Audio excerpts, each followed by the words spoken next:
máme je tady tudy tím tunelem dovnitř, jo? No asi jo, tu tady je žabroják, ale do toho tunelu. Ty krávu.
Tak Mílo, pojď mi. Pojď. Nejdu, mám hládku. Já právě to chci právě zadokumentovat, já chci dokumentovat ty tvoje emoce. Pojď. Pojď s tím ven. Vody pěkný, je tu i fajn, není tady odrak píču jak dola. Ale od rána je krásný výhledy.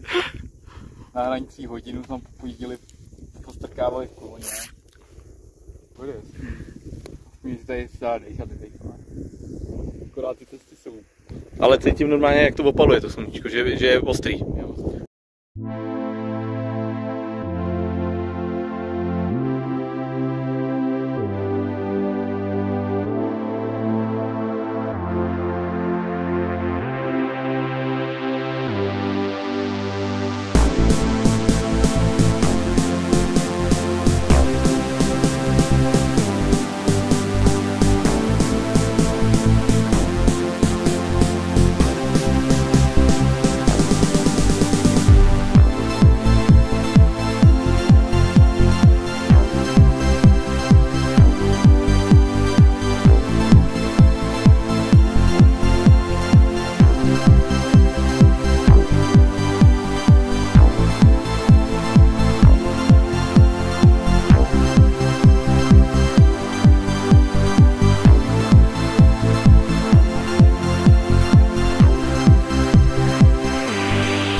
Už točíš? Ne. Aha. Já jsem chtěl, aby si schoval to nádobí, prosím tě. To nikdo vidět nechce tohleto. Ne. Hele, závěr večera byl nejdřív takový depresivní, protože jsme si objednali, ne kolektivně my. Roman ve steku nefungující Wi-Fi a Bookingu objednal bydlení přes Booking v horách. Výborně, na to jsem čekal, protože zítra to budeš bookovat ty přes Booking, jo? Bookujte. Ne, ale asi by to třeba ubytování nebylo špatný, akorát prostě cesta tam byla off nějaký 5. kategorie, prostě velký kameny, na šrotolině uvolněná, no ale hlavně vzdálenosti nějakých 20 km. Což znamená 20 km na obytko a ráno 20 km zpátky. Hodina 20 jízdy, těch 30 km v offu. Prostě mi to ukazovala navigace a naším jezdeckým umem a tempem by to bylo možná 2 hodiny, takže opravdu já už po celém dnu a těch dnech prostě nemytý, špinavý, unavený. Hlavní důvod, co ještě byl, my jsme nežrali, protože ráno byl naplánovaný, že jsme se probudili u těch sarajevských skokánských můstků a že si teda zajde na ty můstky a pak pojedeme na benzínku, dáme si kafe, něco požerem a vyrazíme. Jenomže s tím debilníma datama tady jsem se připojil teda na Wi-Fi, hodinu jsem tam lovil nějaký ubytování v Černý Hoře, tady v okolí Mníkříše. Ono to má ale 2 ale. U těch skoukanských můstků jsme naštěstí nespali, protože právě tam probíhá nějaký kávolen už je nebo něco, prostě tam spoustu věří.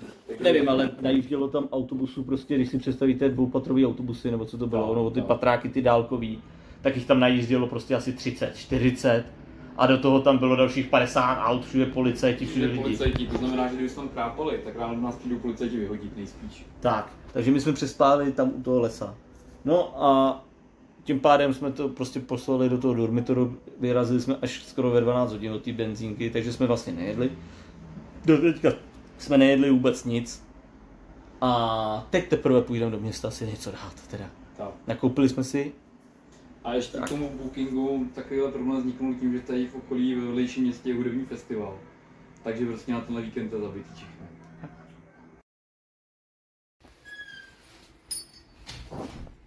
Zamykáme naše prozatímní ubytko. A teď jdeme k motorkám teda. Jo, no to je tady takový. Taková přírodu. Prostě to největší autentičnost. Jdeme k motorkám, jestli tam ještě budou. Se neví. A jinak tady to ubytování, jak jsme sehnali. Stáli jsme na ulici, oslovil nás Šovíček, Ilja, který se ptal, co potřebujeme, jestli potřebujeme pomoct, tak mu říkám, že hledáme přes Booking ubytování. A on vzal, teda někam začal volat, pak přišla paní z apartmánu, která tam byl poblíž, pronajímala, že je plná, ale že teda zkusí sehnat něco jiného, tak nám sehnali tady ubytování tady v tom. Ilja nám domluvil parkování motorek u té paní na zahradě a sám nás odvez do toho ubytování ještě tady ve městě, takže fakt jako bomba. Teď jdeme teda k motorkám.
Byli jsme se dneska rochnit chvíli v moři. Aby jsme nebyli jak slanečci. Bylo to v Dubrovníku, jo. No, pak po tom koupání jsme si nasadili motohadry a vlastně teď jedeme směrem Split. Je za náma nově otevřený most, Pelješák, nebo jak se jmenuje. Vede k němu krásná silnice přes celý ten ostrov, co tady je. Takže už nepojedeme do Bosny, už se tomu vyhneme, v Bosně. Tvoj tady byl Bosno. Nemáte silnice, jste kurvy. No a teď teda nakoupili jsme sváčů. Teď přejedeme tam naproti na pevninu. Teď jsme na ostrově. A jdeme hledat nějaký místečko, no. Máme další den. Už je skoro 1 hodina. Válíme se zatím na pláži, protože už se vracíme zpátky. Takže jsme se rozhodli, že budeme mít takový válecí dny. Ruský vedro. A pojedeme vlastně dneska až ve 4 hodiny. Vyrazíme, až trošku to slunce přestane pražit. A pojedeme po té 8 až nahoru. Uvidíme, kam dojedeme. Odjíždíme z kempu Podača, kde jsme nechali asi zhruba nějakých 25 € za 2 motorky, stan a 2 osoby.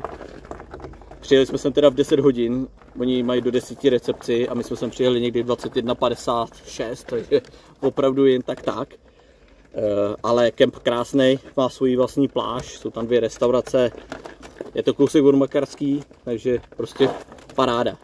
Teď nás čeká přes celý Chorvatsko skoro, co nejblíž slovenským hranicím, protože jsme si s Mílou dali takový schválně další výzvu, že zkusíme potom zítra ráno, co se zbudíme na hotelu, že ujedeme celých 900 až domů, což bude vlastně náš osobní rekord, nikdy jsme 900 nejeli, ale vyzkoušíme to a to je asi tak všechno. Takže my pádíme, aby jsme to co nejdřív stihli, je 3:45, chtěli jsme odjíždět ve 4, než máme 3/4 hodiny zpoždění. Dneska bych chtěl spát někde přes Booking, aby jsme na zítřek na těch 9 kilo byli odpočatý, najezený, že si dáme snídaní v tom hotelu. Vychází nám to, že bychom mohli někde kousek od hranic zhruba najít nějaký Booking. To budu hledat třeba až za 2 hodiny. Tak uvidíme. Za nás kemp Podača, super. Můžeme doporučit. Jo, a majitelka umí česky. Má rodiče z Česka. Jedem. Tak jsme od 4:30 do teď, do 11 hodin do večera, jsme ujeli 400 km na motorkách. Vlastně de facto z té pláže, co jsme byli pod Makarskou kousíček, z Podači, jsme dojeli až do Karlovače na hranice se Slovinskem, kde jsme si teda zabukovali hotel. Na poslední chvíli teda takový jakože luxusnější 4 hvězdu. Jo. A vlastně zítra nás čeká zbytek dojet domů do Čech nějakých 730 kilometrů. Takže to zítra úplně v pohodě asi dáme. Jo. Nebude to těch 900, co jsme chtěli dát si. Jo, ale to bychom museli jít rovnou odsaď. Skoro 9, to by bylo trošku více, 900, asi 1000. Ale dojeli bychom, to už nedáme. Motorky parkují před barákem. A za ten hotel jsme zaplatili nejvíc za celou cestu, 3200, viď? A odděleno 2, no, tak to. Ještě nás natáhli o kilo. Ale tak stalo se. Teď si jdeme dát sprchu, ráno snídaní a budeme pokračovat domů. Už jsme v Čechách. Tohle je asi poslední příspěvek, protože točit českou dálnici, sice je to občas dobrodružství, ale od té doby, co ji opravili, tak už to není takový. Takže dorazili jsme, máme na to teď momentálně nějakých skoro 500 km, 600? Přes 500 něco a ještě domů to máme, že jsme u Jihlavy, takže to ještě máme domů nějakých 250 km cirka. Tím pádem nepokořili jsme 9 kg, ale pokoříme asi 800, takže máme 800 km za jeden den na to, což je náš 2 rekord. Proč 800 jsme si takhle dali termín? Protože třeba příští cesta může být třeba dlouhá a třeba můžeme taky jet i 900 za den, třeba 2krát po sobě a takhle, takže to se ještě uvidí, že? Jinak, tak nebo tak mašiny nesklamaly, jo, babičky fungovaly skvěle. To teplo jim úplně tolik jako nesvědčilo, ale... A to nesvědčilo ani nám, ale... Ale to nesvědčilo ani nám. A myslím si, že na to, jak to jsou starý stroje a to všechno, tak to zvládli úplně bravurně. Výjezd na klekovač, jako to... Sice mám tam drobný šrám, nějaká ztráta kotičky tam byla, ale to k tomu patří. Myslím si, že nelituju toho, bylo to super zážitek.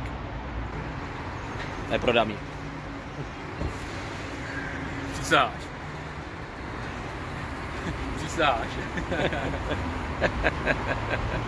A pro ty z vás, kteří jste to naše video, tady to putování dokoukali a třeba vás to i inspirovalo někam vyrazit nebo něco někde zažít, jo, tak my budeme jedině rádi, že? Jo.